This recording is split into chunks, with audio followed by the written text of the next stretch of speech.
취재 기자들과 함께 오늘의 핫 이슈들을 체크해 보겠습니다. 미국이 중국을 환율 조작국 명단에서 지웠습니다. 하지만 우리나라는 이번에도 관찰 대상국에서 벗어나지 못했는데요. 우리 경제에 어떤 영향을 미칠지 짚어보겠습니다. 김정현 기자 나와 있습니다. 김 기자, 네. 사실 관찰 대상국에서 제외될 것이라는 전망이 많았는데 왜 안 됐을까요? 네, 결론부터 말씀드리면 대미국 흑자 3억 달러가 발목을 잡았습니다. 이 보시는 조건에서 세 가지 모두 해당되는 나라는 환율 조작국, 두 가지만 해당되면 관찰 대상국으로 분류되는데 이 우리나라는 대미 흑자 기준 200억 달러에서 3억 달러가 웃돌면서 아쉽게도 이 관찰 대상국에서 이름을 지우지 못했습니다. 예, 이 관찰 대상국에서 빠지면 우리 경제에 아무래도 긍정적인 신호가 될 텐데 이게 안 됐을 경우에 당장 피해가 있는 겁니까? 네, 이 미국 재무부의 평가를 보면 이 우리나라 외환시장 개입 정보 공개와 이 공개 주기 단축 등 투명성 강화 노력은 긍정적으로 평가를 했습니다. 그런데 규정은 규정이기 때문에 이 나라 이름을 제외할 수는 없다는 게 미 재무부의 설명인데요. 하지만 이름이 제외되지 않는다고 해서 큰 불이익을 받는 것은 아닙니다. 이 미 재무부와 IMF 환율 감시에서 벗어나 좀 홀가분하고 또 대외 신인도가 좀 더 오를 수 있는 기회가 미뤄졌다는 아쉬움 정도로 좀 볼 수 있습니다. 예, 이런 가운데 중국이 환율 조작국 대상에서 제외가 됐다. 이 내용이 상당히 주목을 받고 있어요. 네, 그렇습니다. 이 중국이 환율 조작국이 된 데는 이 두 나라 사이의 무역 갈등의 연장선으로 볼 수 있습니다. 이 중국은 포치, 즉 위안화 환율이 1달러당 7위안을 넘지 않도록 관리를 해왔는데요. 이 자본 유출 가능성과 미국의 공격 빌미를 줄 수 있다는 우려 때문인데 그런데 중국이 지난해 8월 미국이 중국에서 들여오는 물건에 세금을 10%를 더 매기겠다고 하면서 이 마지노선이 동시에 무너졌습니다. 이 위안화 가치 하락은 중국 제품의 가격 경쟁력을 높여서 이 트럼프 대통령의 관세 부과를 일정 부분 무력화하는 카드가 됐는데요. 결국 미국은 이런 이유로 중국을 환율 조작국으로 지정을 했는데 이 1년간 조사를 벌이는 기간 동안 중국이 통화 절하를 하지 않는 등의 극적으로 합의를 하면서 이 환율 조작국도 자연스럽게 해제가 됐습니다. 네, 우리나라가 이제 미국과 중국하고 교류가 활발하기 때문에 이 중국이 환율 조작국에서 제외가 된 게 우리 경제에도 적지 않은 영향을 줄 것 같은데요. 네, 그렇습니다. 이 우리나라 경제의 대중국 수출 의존도는 상당히 큰데요. 이 중국이 전체 수출의 26%, 미국은 12%를 차지할 만큼 중국 비중이 상당합니다.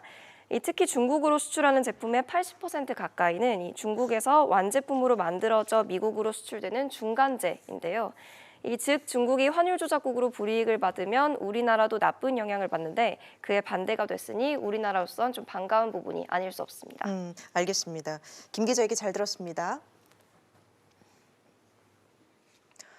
라임자산 운용의 대규모 환매 중단 사태의 불똥이 대형 증권사로 옮겨붙고 있습니다. 운용사와 판매사 간의 책임 공방이 거센 가운데 이 환매 중단에 직접적인 단초가 된 부실한 운영 실태가 조금씩 드러나고 있는데요. 문제의 펀드 운용 과정에 대형 증권사도 연루됐을 의혹이 점차 커지고 있습니다. 조슬기 기자와 함께 자세히 짚어보겠습니다.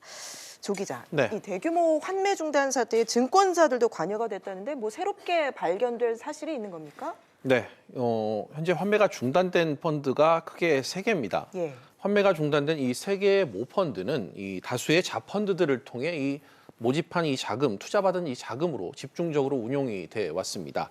그런데 라임이 이 모펀드에서 코스닥 부실 기업의 전환 사채, 이 CB나 또 신주 인수권분 사채인 이 BW 등에 주로 투자해 왔었던 게 최근 파악됐습니다. 예. 라임 측은 이 CB와 BW를 통해서 최근 4년간 이 코스닥 상장사 40곳에 1조 2천억 원가량 투자해온 걸로 확인됐습니다.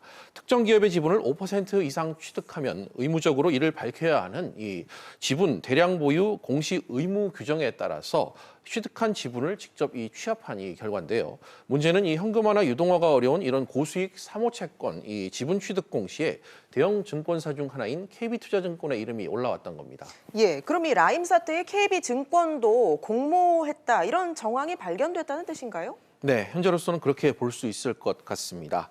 라임은 이 고객들의 투자금 외에도 증권사 자금을 끌어다 썼기 때문입니다. 바로 이 총수익 스와프 TRS란 이름의 계약을 통해서입니다. TRS는 이 투자 자산을 담보로 증권사가 돈을 대출해주는 계약으로 흔히 증권사가 일반 투자자들에게 돈을 빌려주는 이 주식담보대출과 비슷한 성격의 돈입니다. 예.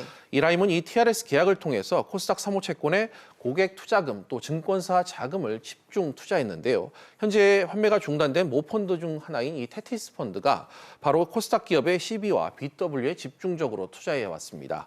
다시 말해 이 라임 측이 밝힌 이 지분 취득 공시에 KB투자증권이 이름이 나온 것은 이 TRS 계약을 통해 신용 공유한 이 자금 제공자로서 다시 말해 돈의 주인으로서 공시할 의무가 있었다 이런 뜻으로도 해석 가능합니다.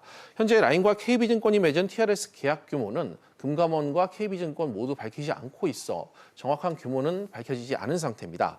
그러나 금감원이 이 재작년 5월 실시한 증권사 TRS 거래 실태 조사에서 좀 힌트를 찾을 수 있었는데요. 현재 제가 이 보도 자료를 당시 자료를 갖고 나왔는데 예. 이 KB증권에서 규정을 어긴 이 TRS 거래가 가장 많이 발견된 것을 확인할 수 있었습니다.